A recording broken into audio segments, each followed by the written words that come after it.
Hey everyone, this is Mark Gambale, and you are on the Recovering with Resiliency Peer Panel Series. Welcome to this chat today, and we've got a really great panel. I'm super excited about it. We're really talking about how to reposition your small business for success. And just to kind of walk you through what's here, it's a four-part series. Number one is really all about rebranding. It is never done. And we're talking about how marketing has really changed by the pandemic and through the pandemic. There's been so many shifts and new techniques and technologies used and employed, and we'll be talking about that today.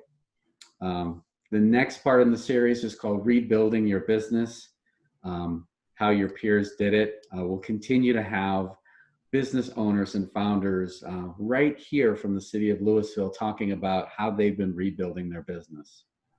I'm sure you've all been thinking about finances and how to change your financial plan during this whole process.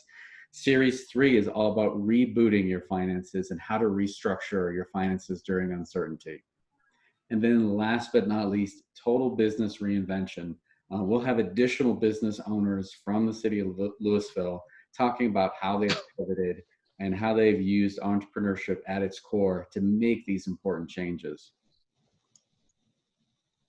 And we couldn't really do this without Megan Pierce from the city of Lousiville. We're pleased to have her as one of the major sponsors of this series. And Megan has kind of a few updates for us as it relates to new things that she's working on. But if you ever need to reach out to Megan, she's always been available and readily available. Here's her contact information.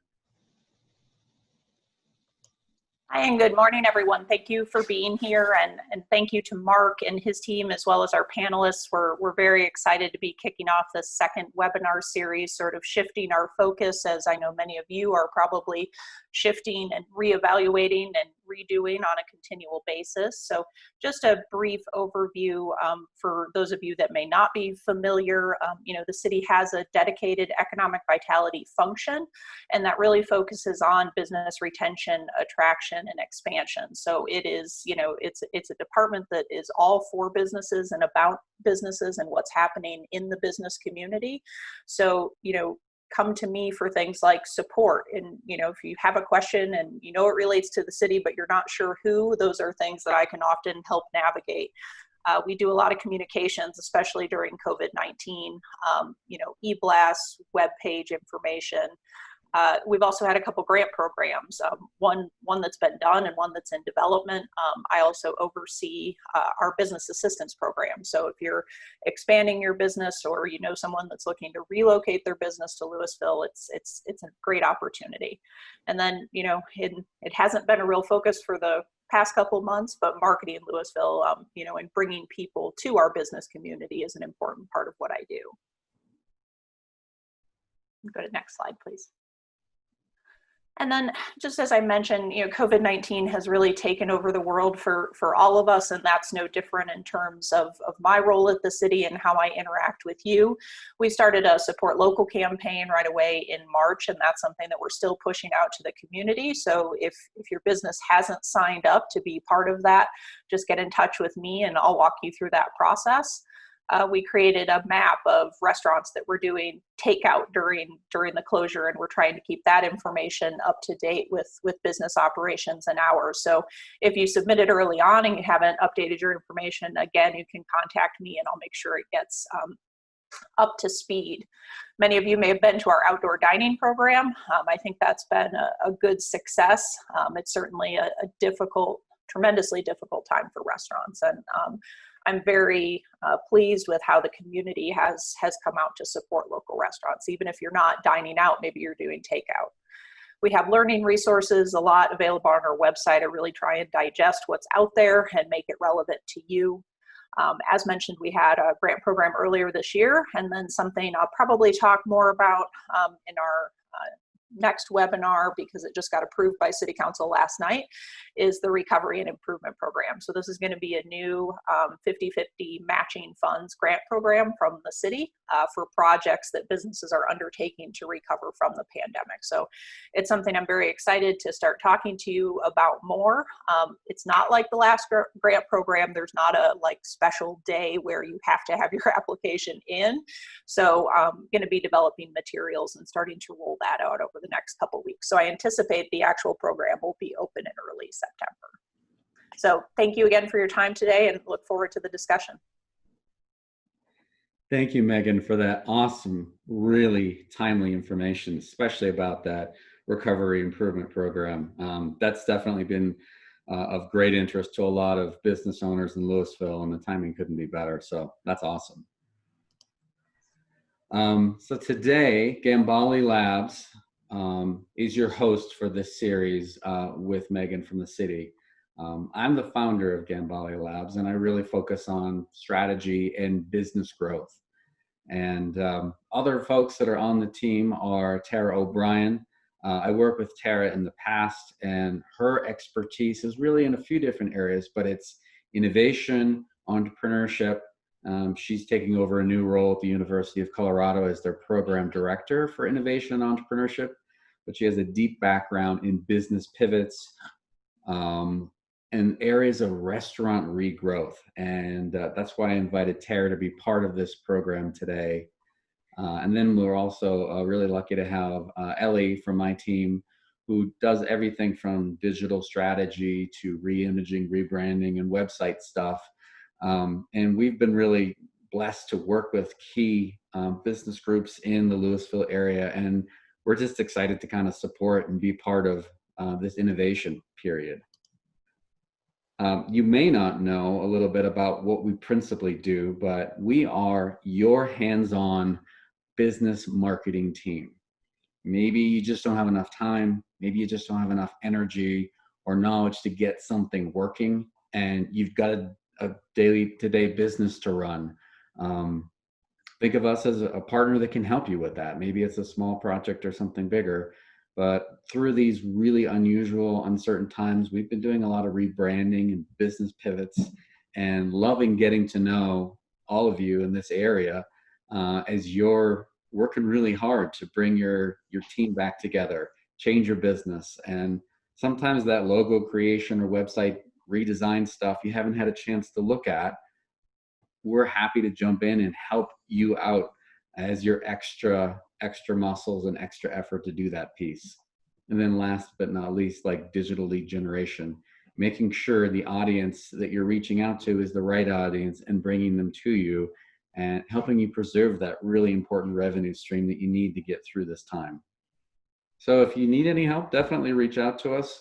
But today we're super excited to have this awesome panel sharing directly with you what they've been doing. And so we've got three awesome panelists. We've got Jerry Manning, the COO of Three Leaves Concepts, here today.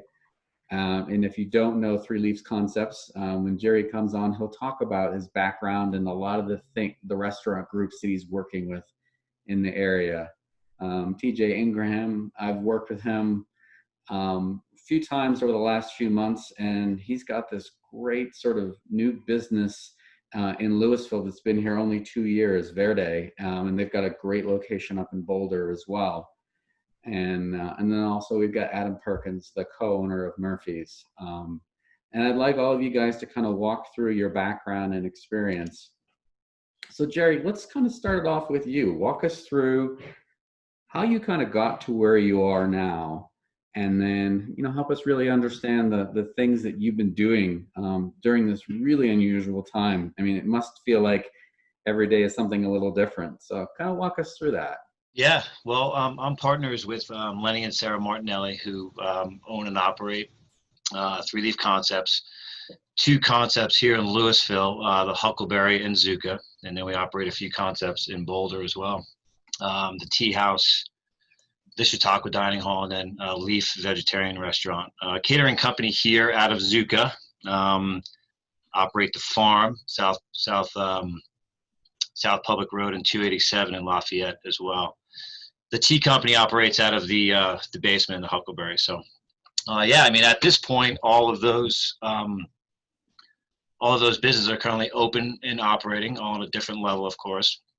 But yeah, I mean, it's been an interesting go. We've been open since we were allowed to be open.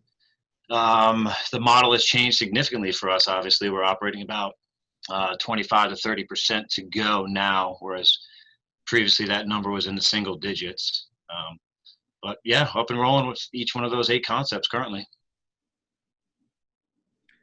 Nice. And Jerry, kind of, if you could walk us through maybe some of the pivots that that you've been dealing with either locally here in Lousiville or across any of these restaurants, because it, you know, if we think all the way back to March, there's been a lot of transition.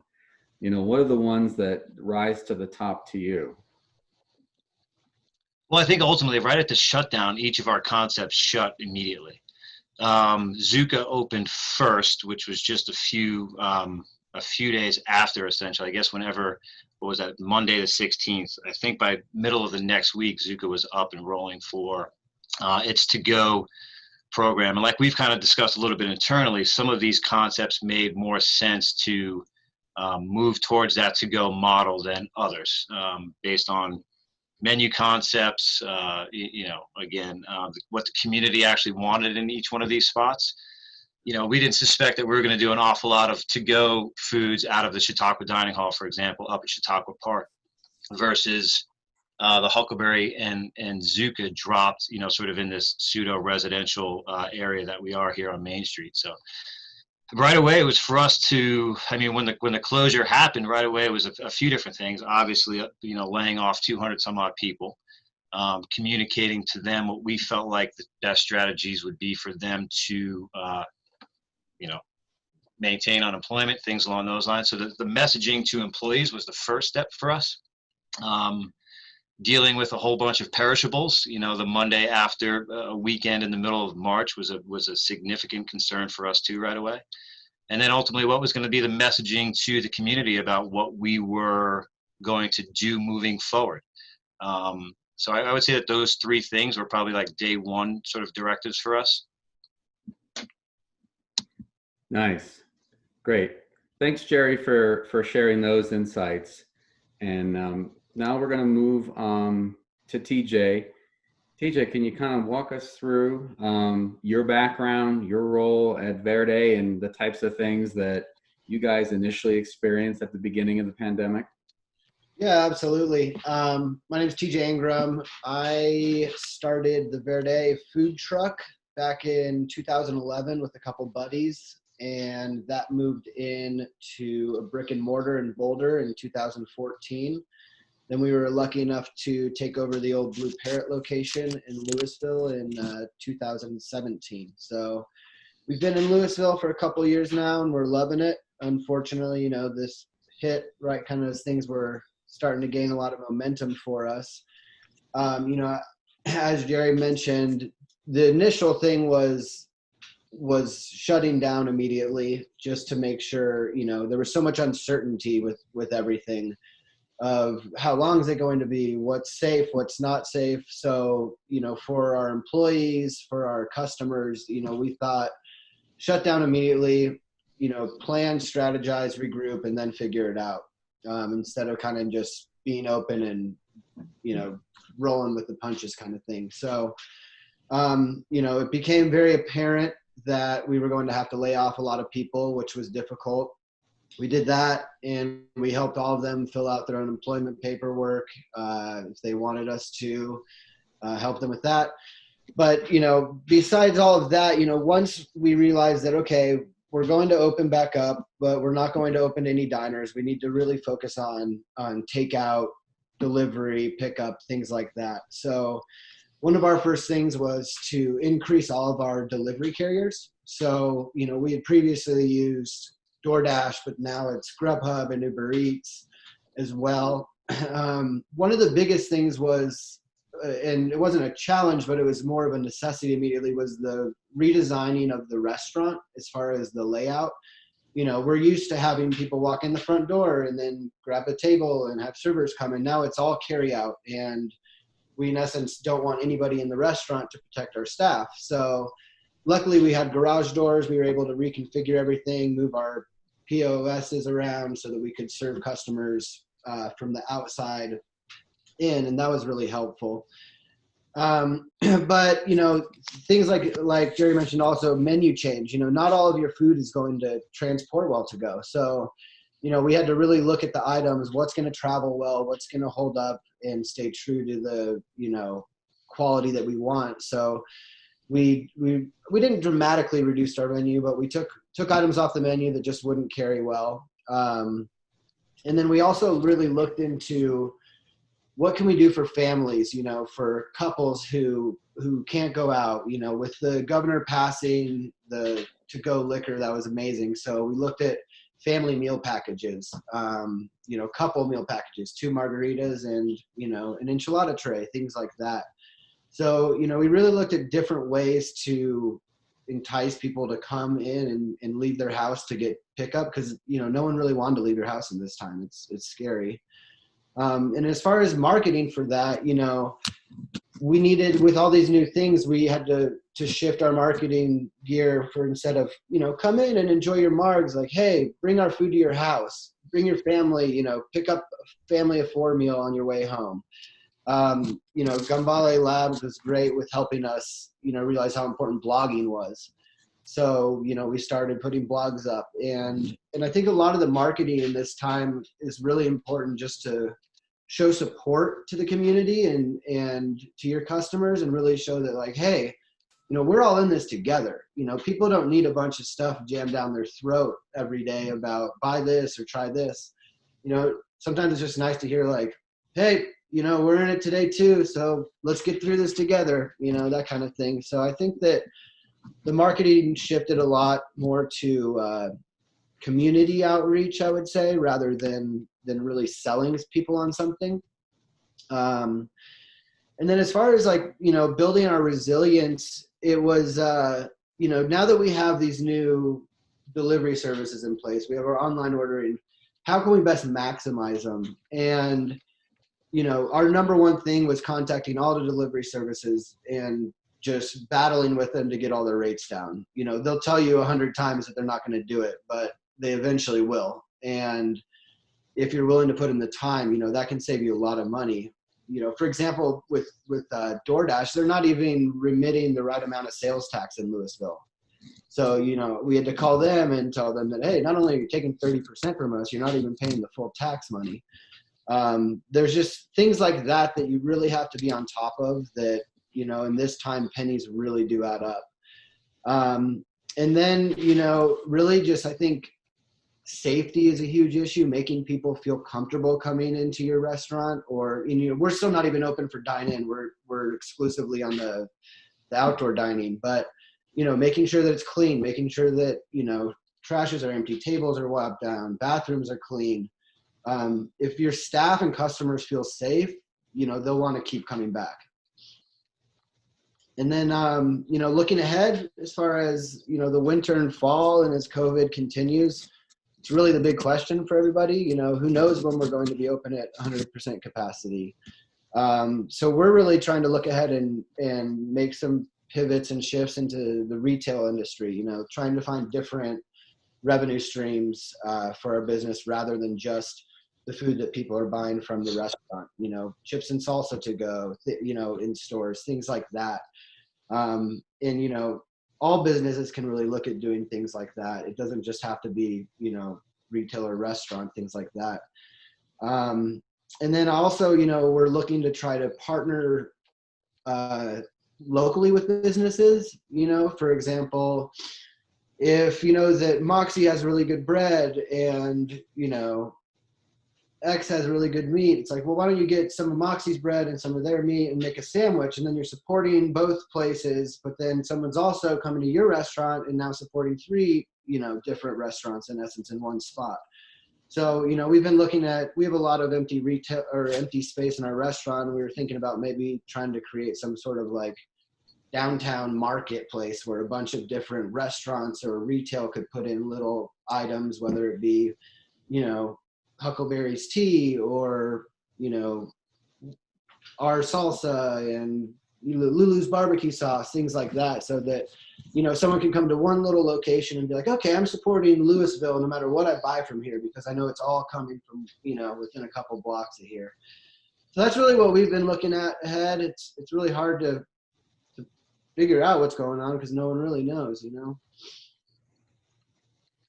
Thanks, TJ, for sharing those insights on the types of things that you've been thinking about, experimenting with.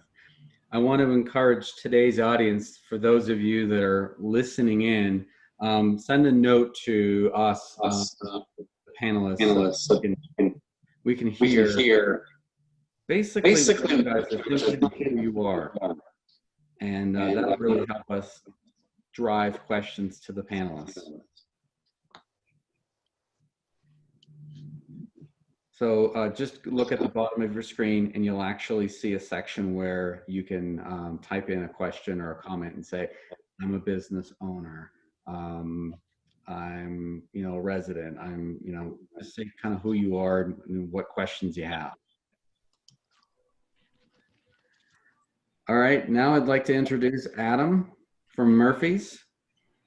How's it going? Adam Perkins, Murphy's Tap House. Worked in the Murphy's family for about 20 years now, actually.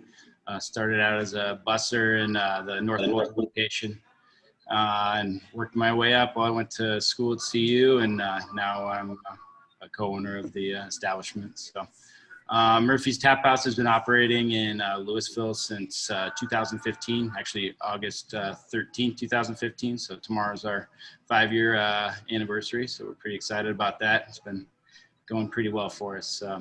Obviously, things are much different now than they were 5 years ago when we opened, but we're doing what we can to make it through this. I'd say the biggest pivot right off the bat for us, the timing of shutting down for COVID was the day before St. Patrick's Day. So we had ordered all these kegs of Guinness. We ordered 500 pounds of corned beef. We ordered lamb stew. We were, you know, you don't just cook that the day before, you know, it's something we're working on, you know, for a while ahead of time. So immediately we're like, what do we do with all this product? And, you know, so we came up with these bundles that we were able to sell, and we opened back up for a curbside situation on St. Patrick's Day, and we were able to get rid of a lot of that corned beef and lamb stew and stuff. But then these bundles that we offered actually throughout the entire shutdown were really successful for us, and that'd be something we're probably going to bring back, you know, in the fall once we're at that limited capacity again. So, yeah, and just we've been working on menus as well as what those bundles are going to look like. We immediately took advantage of the able to serve alcohol, you know, out of the store. So we came up with margarita and cocktail packs that we were selling out of mason jars. We were able to get a hold of a crowler machine. So we have 40 beers on tap here, and we didn't, you know, I'm looking at all this inventory and like how we're going to get rid of it. And, you know, some of the beers are okay to sit for a while, but there's like your IPAs and stuff like that that you need to kind of fly through. So this crowler machine actually allowed us to go through all the beer that we needed to get through except for one keg spoiled, and that was a Coors Light keg, and that was it. So we made it through everything, which was really, really exciting. And yeah, we're continuing to use that. It's continuing to be a big part of our business right now. So, but yeah, marketing specific changes that we did during the shutdown, we created a new website.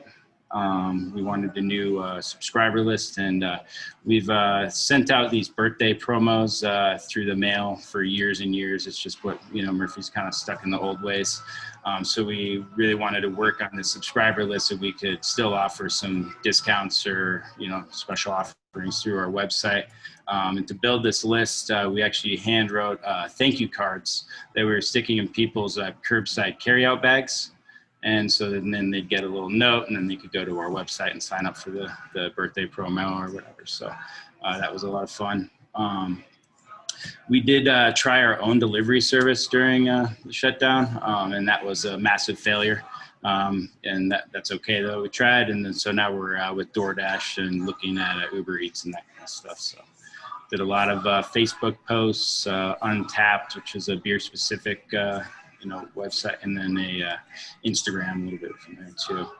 Other things we did marketing, we partnered with Attention Homes in Boulder.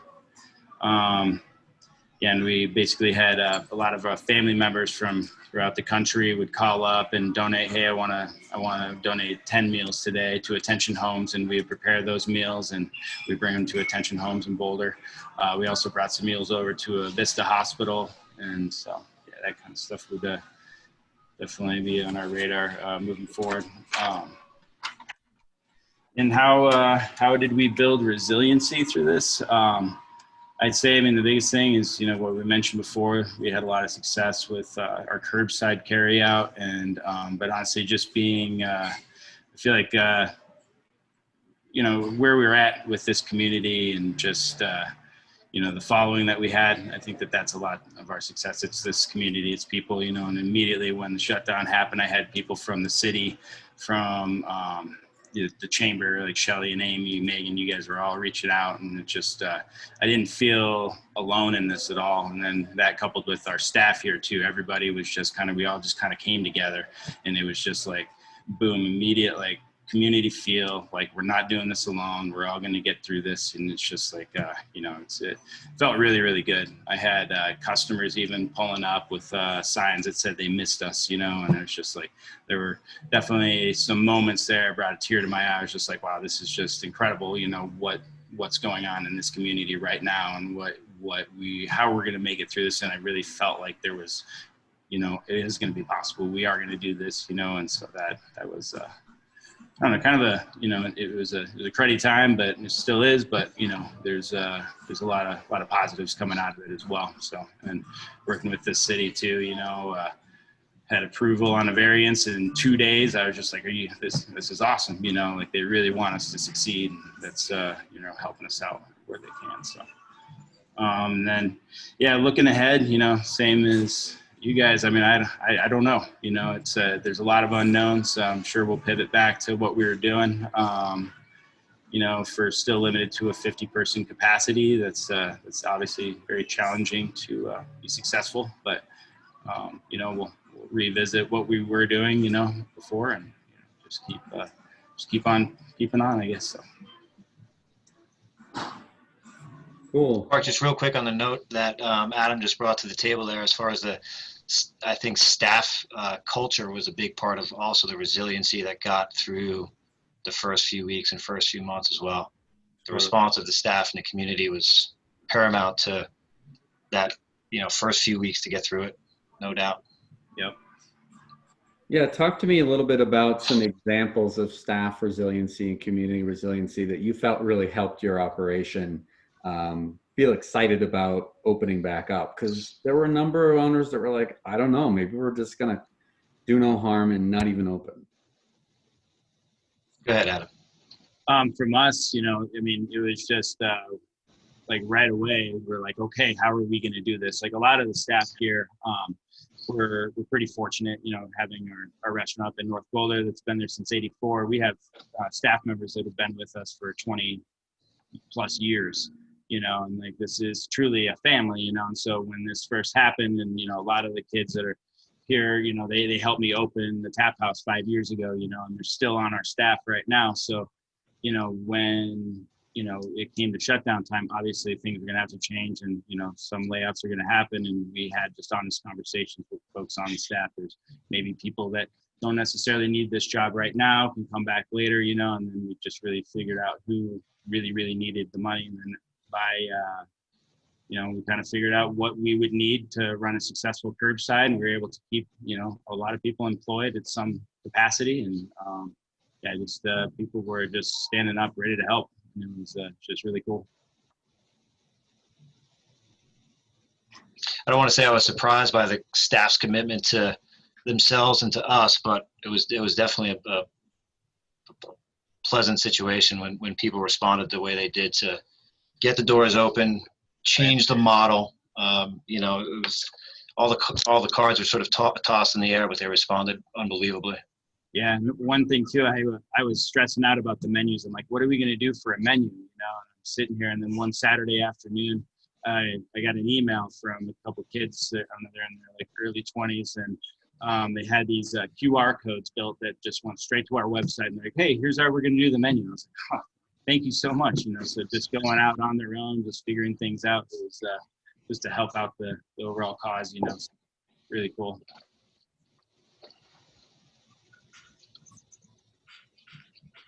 Yeah, I'm curious too for the folks, for Jerry and for you, TJ, that you have that location of being downtown specific to, one of your locations, or two for you, Jerry. Like, what's it been like being in this downtown Lousiville environment, in the heart of it, where arguably in March and April you could look down the main street of Lousiville and there wasn't that much going on. So what's it been like going through that transition, as well as the on-street dining there? Yeah, I mean, it's the summers are definitely it's been a lot different. Street fair, and you don't have people just walking up and down Main and Pine the whole time. But one thing we did notice, and is Adam and Jerry alluded to, is that the citizens of Lousiville have been super supportive. Even in those first few months in April and May, when it was all doom and gloom and we could only do takeout, you would see some of the same people 3-4 times a week, and they're like, hey, I want to support you guys. I want you guys to be back here when this is all done. And it's been amazing what our customers and the people downtown have just done and supported the businesses so well. And then, like we talked about, the city response was remarkable, right? The mobility with which the city responded to several components, including the street dining situation, which is huge for us right now. I mean, it's got to be 80% of our overall sales are happening in the street. And without that sort of capacity increase, it would be even more difficult than it is now. Yeah, and it was great that in that process, the city brought in all of the restaurant owners of downtown to get our input and feedback of what we thought would work and what wouldn't work, and didn't just go ahead and do what the city thought was best, because they really they listened, which really helped. And I feel it's proved to be a success. I just hope they extend it beyond October. Yeah, so talk to us a little bit more, TJ, about this concept of extending it more and what it looks like moving into the fall. And I want all of you to kind of comment as well, because the future is uncertain. So what are the things that you're thinking about or concerned about or need more supports? Well, so far it's proven to be successful. People are coming out, they're social distancing, and they're able to enjoy, downtown again. And, the idea, I'm assuming, is taking it down in October is because, the snow starts coming and you have issues with that. But in reality, pretty much everything out there except for the barriers are owned by the restaurants. So any damage that snow might do would really just be incurred on the restaurants' tables and chairs, which I personally am willing to, have them out there during that time. Obviously in the winter, you're not going to get a ton of people sitting out there like in the summertime, but you do get those days that pop up to 50, 55 degrees. And in the wintertime, that feels like it's 80 degrees. So, you just hope that some of those land on a Friday, Saturday, or Sunday, and you have a busy day. Yeah, beyond October for us, I don't know what kind of feasible opportunity is to create enough revenue to get through the dog days of November. December typically is a good month in the industry, but second half of January, February, what kind of revenue can we create when it's 35, 45 degrees out, whatever the case might be? So for us, I think it's about alternate revenue streams. TJ's mentioned some of the retail stuff, things along those lines. I don't see November, December, January, February with outdoor dining. It could be a great opportunity, a few $1,000s in revenue here or there every so often. But as far as a long-term solution, or even a solution for those 4, 5, 6 months, it's pretty daunting, I think, to have much expectation of it. But how do you create, you know, additional revenue streams outside of our normal operations?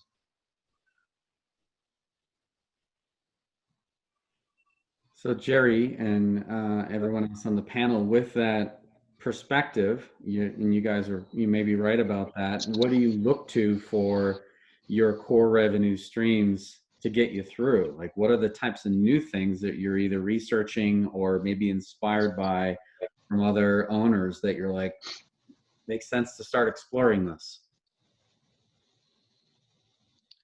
For us, I think we have to determine the products and sort of services from a tea standpoint, from a farm standpoint, canning and pickling and fresh pastas and, you know, and jarred sauces. What products are unique to our concepts, and then ultimately how do we get them in front of people? Be it, you know, via websites. You know, we do a large amount of business with the tea company that's, you know, online ordering and stuff along those lines. So how can we expand that footprint a little bit?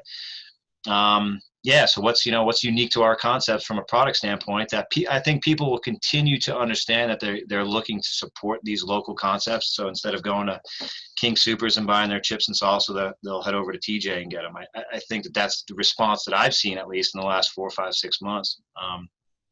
So what can we get out there? You know, that I think ultimately for us is where we'll go. Yeah, and like I was touching on earlier, you know, we're in the process of doing the chips, and now we're looking to do salsas. We started, you know, this whole carbonated or seltzer drink, canned cocktail fad. We started, you know, kegging our own cocktails, and so we're looking into potentially canning those, and then you can just sell them to go out of the restaurant.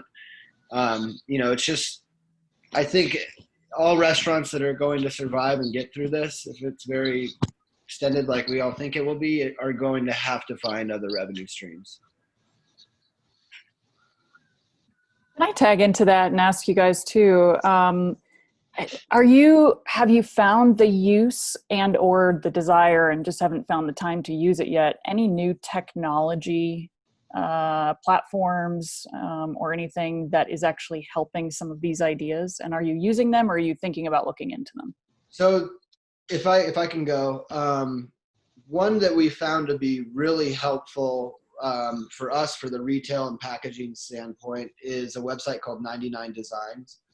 And it in essence outsources, you can have any design. If you need a logo, if you need a website design, if you need a can of soda designed, if you need a chip bag design, you can sign up, and what they do is it has 3 different tiers that are a price associated, and, you know, each one sends out your design idea to a pool of different graphic designers around the world, and then they submit their ideas, and it's a contest for them, and you get to pick the winner, and you work with these people to get the product that you want. And so that's how we got our chip bag designed, and that's how we'll get our salsas.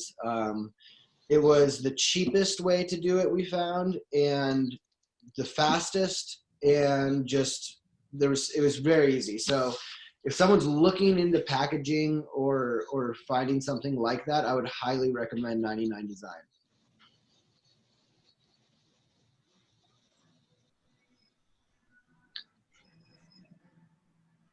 You know, from a technology standpoint, the thing that, I mean, ultimately we're using every day, right, as a point of sale system for us, which is key. And we've already kind of talked about, Adam's talked about website redevelopment, and how websites right now and online ordering, those processes are, I would say, probably more important for us in the current situation than they were for us, at least personally, 12, 15, 18 months ago even. So sort of making sure that all of those, how user friendly can you make your online ordering process, and how seamless can you make it?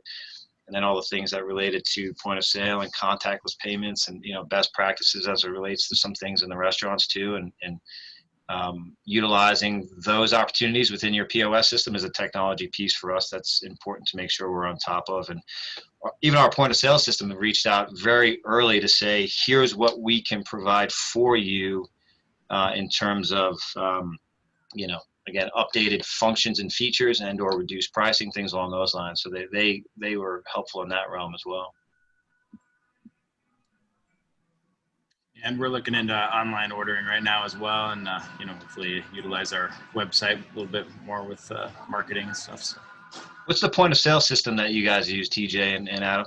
We use Toast. Yeah, so do we. Yeah. And we use Posi Touch, which is a little more archaic, I suppose. So. Right. So TJ, Toast is giving you a good opportunity to have that online ordering, contactless payment right online, correct? Yeah, all of it. And we do it all through our website. Yeah. And our website company that we use is a company called Pop Menu. And we love them. They're great for, you have photos of all of your items on the menu online, and then people can review those items and leave comments. They're real helpful, 100% did it all for us. So we've been real happy with them so far. That's awesome. Thanks for sharing that. It was kind of a loaded question, so I'm sorry, because I'll be honest, working in the tech industry for the last 10 years, I got to say I'm kind of disappointed in tech in general, not coming to the rescue of small business owners yet. So it was a little bit of a loaded question just to see if you'd found anything out there. So I super appreciate it. And if I can just add one more quick question, TJ, I know you specifically brought up delivery and how that was not as easy as you probably hoped it would be. But what I personally see just from talking to a lot of even small business owners, not just restaurant owners, but I just see, especially going into the winter, everybody wants safety and everybody wants technology to make everything easier. And delivery is kind of one of them. They don't want to cook anymore. They don't want to go into a store anymore, but they want everything delivered to their home. So they still have this exciting thing happening, right? The Amazon box arriving.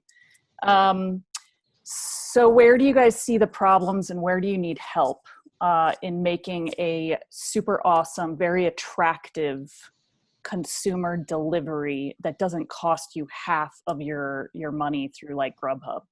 Well, that's the issue, is that, Grubhub charges the most.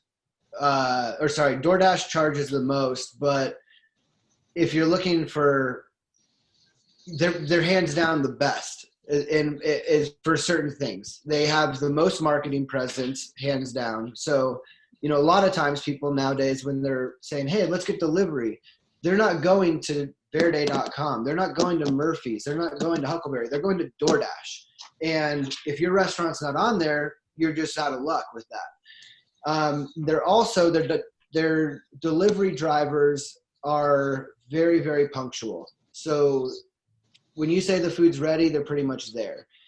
Uber Eats sometimes takes an hour for the driver to get there, because usually the Uber drivers are also doing Uber trips. So the DoorDash drivers are just doing DoorDash deliveries. And usually Uber drivers are also doing Lyft. So sometimes we've had Uber Eats orders just simply canceled because they couldn't find a driver.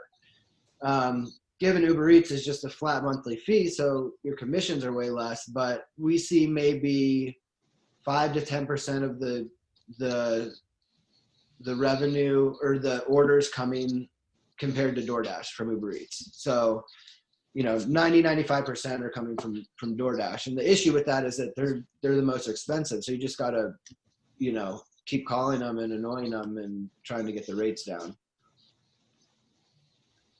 There's a level of brand damage with some of these, third-party delivery fees as well. And Adam, I'm curious as to what you ran up against with, trying to outfit your own delivery, because for me, it seems like it's kind of a logistical, I don't want to say nightmare, but maybe not worth it. It was, you'd be really busy, like in the middle of a pop, maybe like 6:30. And it was trying to figure out how much staff we needed, on for a delivery service while we're just running curbside. That was a huge challenge. And then, not ever having done delivery before, maybe you'd have a delivery up into Rock Creek and then on one down to downtown Lousiville, and you have one guy delivering, and then you run into, okay, so we have this burger, and how long is it going to last in the box, and how fresh is everything going to be, and it just kind of became a bit of a nightmare for us. And then ended up just the amount of staff we needed to properly do it. It just didn't really make sense for us. So then we kind of just turned to DoorDash and just kind of said, okay, yeah, we'll just pay the commissions, and hopefully our product will arrive a little bit better than our delivery situations. And I want to touch on what Jerry said about, the brand damage with some of these. And it's totally right, because for you to hit your margins, you have to raise your prices on these service sites. So then the average consumer is like, well, why am I paying $3 more for a burrito on DoorDash? And they don't understand that all these fees that are associated with it.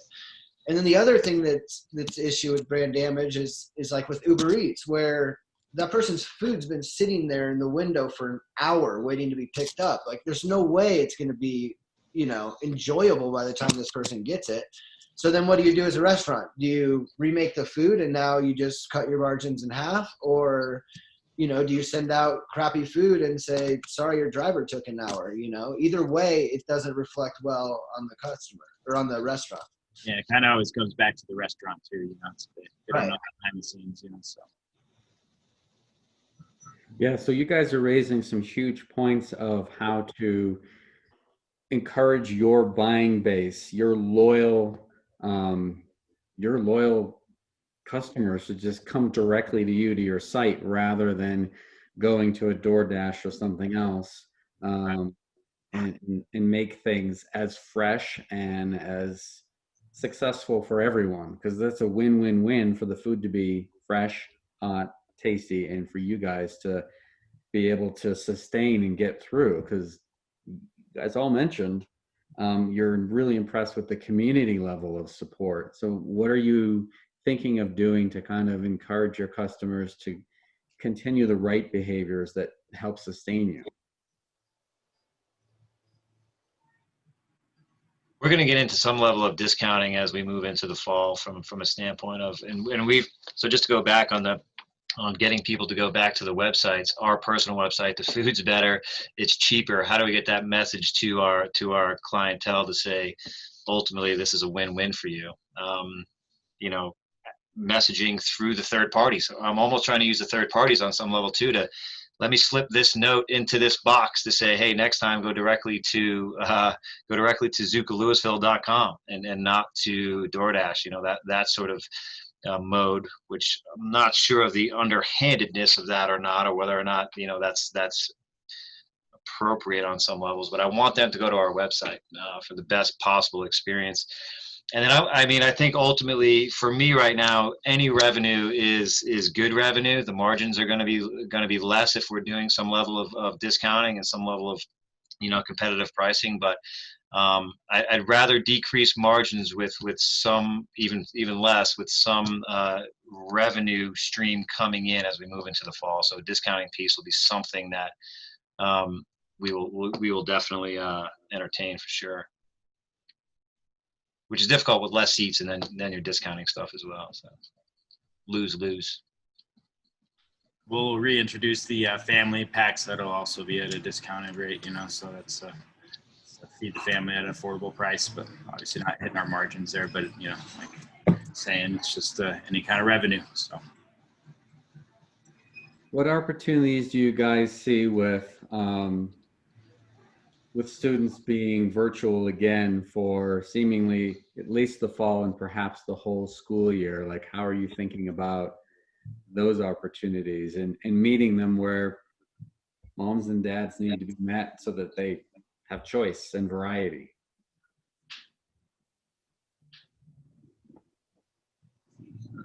I think for us, from a standpoint of being a concept or group that is attractive to students, and maybe that the tea house will get some sort of CU traction and things along those lines. As far as in Lousiville, I think Adam's point is the one that's most clear, is that homeschooling is tiresome, and now it's 5:15 and I got to make a decision on dinner, and I just got done homeschooling or whatever the case might be. How are we going to be really attractive and mobile and able to handle things quickly and make ordering easy and create a lot of different options and opportunities for people while still being efficient on our own ends. But you know, when me and my family are done with homeschooling at 5:15, now I need something in 45 minutes, and you know, none of this 24 hours notice thing, or just how can we get family packs into homes and on tables, you know, quickly. I think that's a really good mode to you know, road to go down.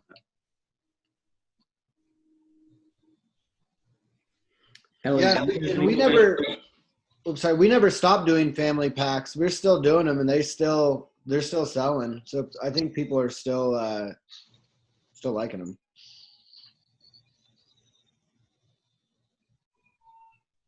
Nice. I was going to say, Ellie, do you have particular questions for the panelists about topics that, you know, we've discussed in the past? Yeah, I was going to ask you guys. So you mentioned, like, TJ, you mentioned blogging, and and Adam, you mentioned creating a website or redoing your website. I was going to ask, what channels have you found most successful in kind of, like you said, communicating messages about where to order, like to order from your website and all these other things that you guys are pushing out? Have you found that certain channels are more successful than others, or which ones have you created during this time that you maybe didn't have before? With our website, we, you know, just pushing out sending the emails out to individuals and we offered a first-time discount, like, hey, mention this, and we had a lot of success with that. And then just pushing out, you know, specials that we were running or whatever. The end of the day, that's been pretty successful for us. So still kind of playing around with that stuff as we go, but it's been something for us, I guess. But, yeah, TJ, you got anything? Yeah, I think, you know, the blogging and, you know, like Adam was saying with an email list, we have our Amigos Club at Verde. It's a nice way that you can reach out to the customer.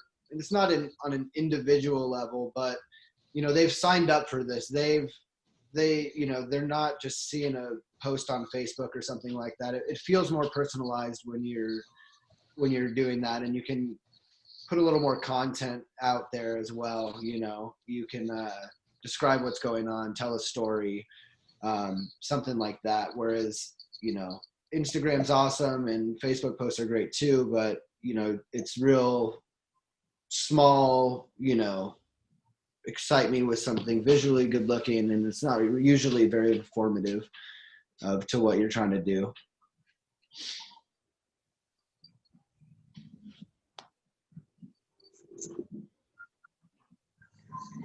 So one thing that kind of struck me as I was hearing all of your stories is there's a lot of creativity and variety to the ideas that you all have shared today. Where have you been kind of getting your inspiration from to try something new, to pivot and just go down a different path? Because all of you have been doing this in different ways, but where are you getting that sort of inspiration from? Because the reality is you haven't had this massive team, a lot of resources to get there. So what's your philosophy on that? Desperation. No choice. Survival mode. We're just in survival mode. One every day. And also, you look at the staff in the eyes too. You know, it's like they're you know, I want to make sure everybody's a little scared right now. You know, so what we can all do to come together and you know, make this work and get through to the other side. You know, it's a lot of motivation there. So. Nice. I often find that digging deep and like using the team around you to inspire you helps a lot. Do you guys have additional sort of asks or hopes related to working with Megan in the city to kind of keep this collaboration going and find ways to help you through the next period, even though it's really uncertain? I think the city's been great so far. You know, just continuing that open line of communication and, you know, reaching out to the local businesses and asking, you know, what do you guys need? How can we help? And then acting on it. And it feels like, you know, it's been a priority of theirs, because anytime there is something, you know, the meeting happens quick and then goes to the city council, and then it feels like, you know, everything's very punctual, and that's been very helpful so far. So I would say, you know, just the fast timeline that they've been doing, and then the open communication and asking, you know, our feedback and what we, you know, what will help actually. I wonder with the city, with their platform, if they have some opportunity, and second that emotion, TJ, in terms of what they've done to this point with their platform and their outreach, do they have some opportunity to kind of glean what the public is actually wanting on some level with some sort of, limited survey or whatever the case might be? Because I think when I ask myself questions about the fall and whatever, late fall, early winter, what does the community want? Does the community want to go and sit, you know, at Zuka? Do they want to sit in the street? I mean, I think that those are reasonable, and I don't pretend to have all of those answers, but I'm curious as to, when you're directing marketing strategies and operations, what do people actually want? I think that we thought maybe we had some sense of what they wanted, you know, last summer, but I'm not so sure that I know that now. You know, is anybody on this panel going out to eat, you know, once a week in dining restaurants? It's an interesting question, you know, like, what does the public want? I love that, Jerry. That's probably the thing that's been on my brain through this whole call, is sending out a poll and really finding out what people want and need. It's awesome. Yeah, absolutely. And I think maybe extending the variants, you know, beyond October, you know, like TJ was saying earlier, we get some really nice days in November, December. You know, you never know when you get that 50-degree day in January, and might be able to, you know, take advantage when we can. So Nice. Megan, do you have other questions that have maybe come up along the way based upon any comments that you've heard that are burning for you right now that you want to ask? No, I think it's been a really it's been a frank conversation, and I certainly appreciate the feedback about, you know, what the city can do, and, you know, what's on our radar for that. I think you know, I think that's one thing that is hard, is having both those open dialogues with the business owners and having the community input. I do anticipate that. So last time, with the tight timing to get outdoor dining launched, we presented it to the council on May 26th, and we shut down Main Street on June 10th. And when we presented it to City Council on May 26th, we didn't have a great plan. You know, it was mentioned that we gathered feedback from the restaurants, and, you know, really tried to understand, you know, how we could approach it that would actually help. You know, because we as staff people are not the entrepreneurs, and don't understand all the aspects of the business that would be impacted, and, you know, what would work well and what just wouldn't work well. So that was a great, I think, representation of it being more of a collaboration. Is we had an idea that we were going to shut down the street and we were going to facilitate, you know, barriers and tables, but we didn't know exactly how it would look. And City Council was very gracious, I think, to say, we'll allow you to shut down the road and figure it out. And if you have trouble figuring it out, come back and, you know, tell us what's changed. So we had that gracious go get it done directive, but very little time.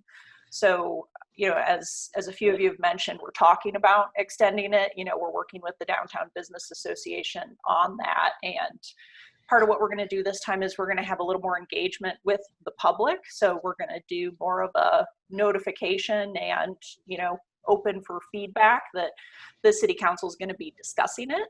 And so I think that's an opportunity that it may not be a poll in a formal way or a survey, but I think it might be an opportunity. You know, it's sort of a formal method that the city has available to it to say, you know, we're engaging with you and we're asking for your feedback.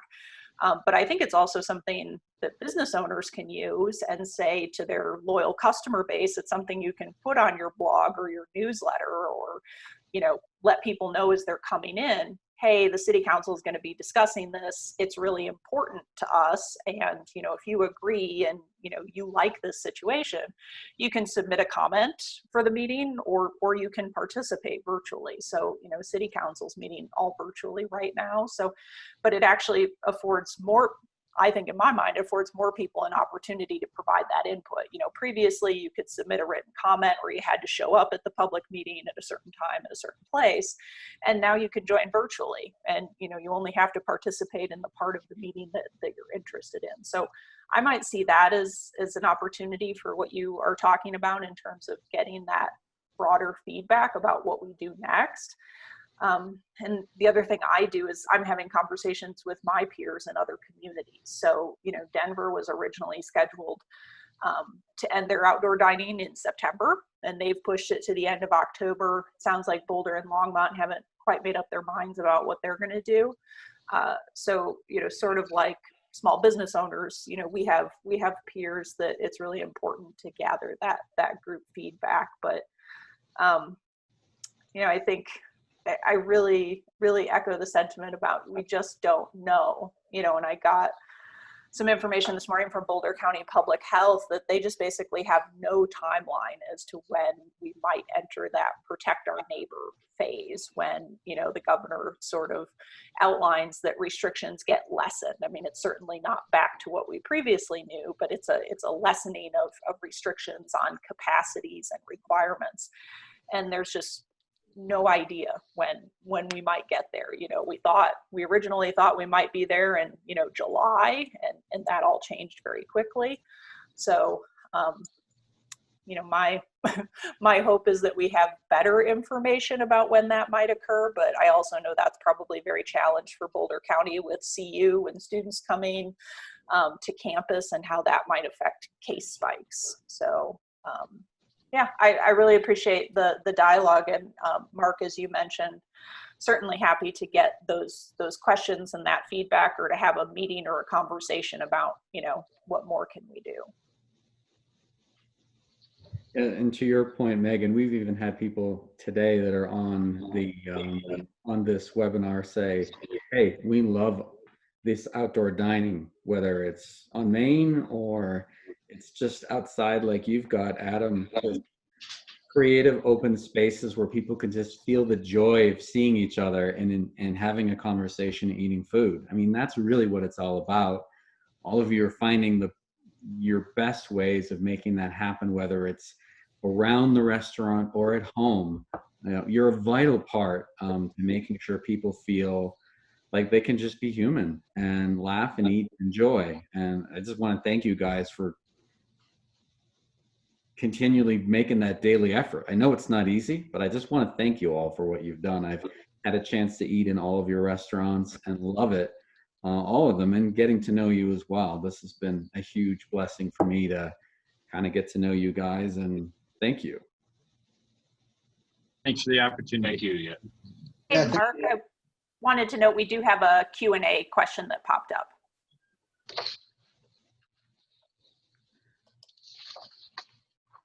But so I don't see any active ones right now. Yeah, we had someone comment that they had some ideas, and I directed them towards Megan's email so they could chat privately about that later. Got it. Oh, perfect. Yeah, I saw that one too and responded. Awesome. Well, it's been so incredible to hear all of you guys share your dialogue and just be open about what you're thinking and what you've experienced. This has been great for us to hear, and, you know, for Megan to also hear as well, where you guys are at. And we're not through this at this point fully, but man, it's just great to kind of collaborate and share. And through that sharing and relying on each other, as TJ, you've shared some awesome ideas, and Jerry, you have too, with just the things you've done, and Adam as well. I think all of you are kind of creating this new cohesion together. Does anyone Thanks, Mark. Appreciate everything from you and your team. Absolutely. Yeah. Does anyone have any closing thoughts or comments?